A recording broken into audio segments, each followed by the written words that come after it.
Saanich has the highest number of car commuters in this region. That accounts for a lot of what we always refer to as the Colwood crawl, but there's also a problem on Wilkinson. There's a problem on the Pat Bay. We see it everywhere right now. So again, the pivot, the word of the year is either pivot or you're on mute.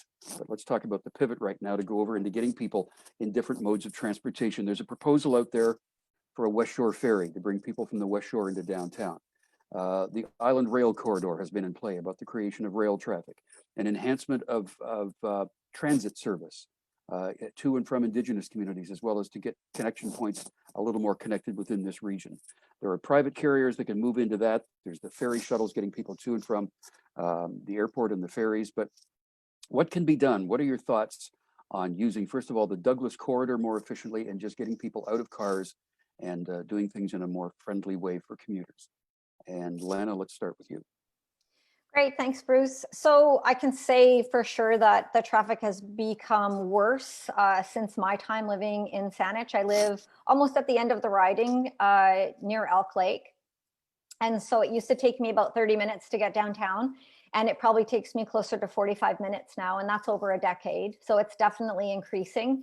We do have a South Island transportation strategy, and this does include active transportation infrastructure, rapid bus service to the West Shore, for example, and more investments in active transportation.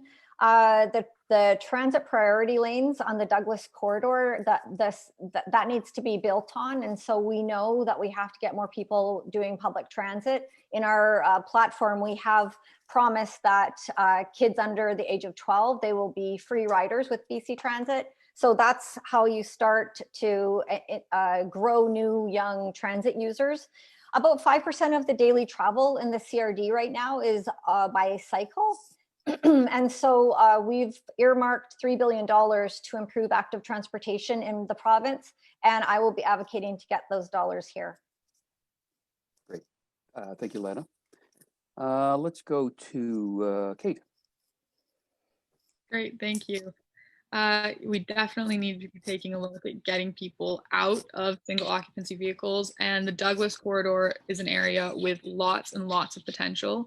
And like Lana was saying, it's great that we have the transit priority lanes, and that's definitely a step in the right direction, but we do need to be continuing to invest more in transit. But we also need to take a look at the type of car that's on the road. So the Greens will push to enhance the zero emissions vehicle mandate, and work to make electric vehicles more affordable. But it's definitely important that we invest in active transport and make sure that bikers and pedestrians are the top priority. We're lucky to have some pretty good bike paths here in Saanich, but we need to build upon these bike paths and make sure that they're more connected and more viable options for people trying to get around. We will also prioritize investment in public transit services coming out of COVID to make sure that they survive. But it's key that we move away from a car-dependent transit strategy to make our communities more livable and sustainable. Great, thanks, Kate. I have a follow-up question as well for all three of you. Could you all give me some sort of a statement on where you stand on both the ENN rail corridor? Sorry, Rishi, yeah? Sorry, I was going to answer the first question first. I don't think I actually answered the first question on transportation. Oh, I'm sorry. I missed you there. Sorry. That's okay. Then I'll do the follow-up. Sorry. Well, now that you ask, there's major bottlenecks in our community. Wilkinson and interurban being one of them. I know the CRD mayors have asked for a regional governance committee to be established. I put out a statement yesterday saying some Liberals party does agree with their recommendations and would like to talk to them about it and move it forward.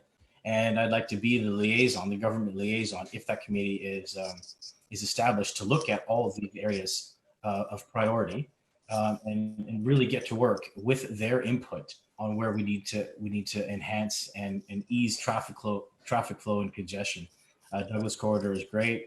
More HOV lanes. Let's get more public transit. I've lived in Broadmead. I lived in Claremont near Kerry Road. All these areas could use more public transit. Cycling infrastructure is good.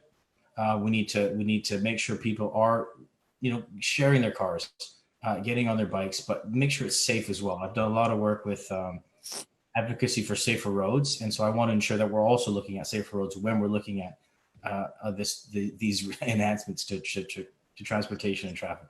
Thank you. Okay, thanks.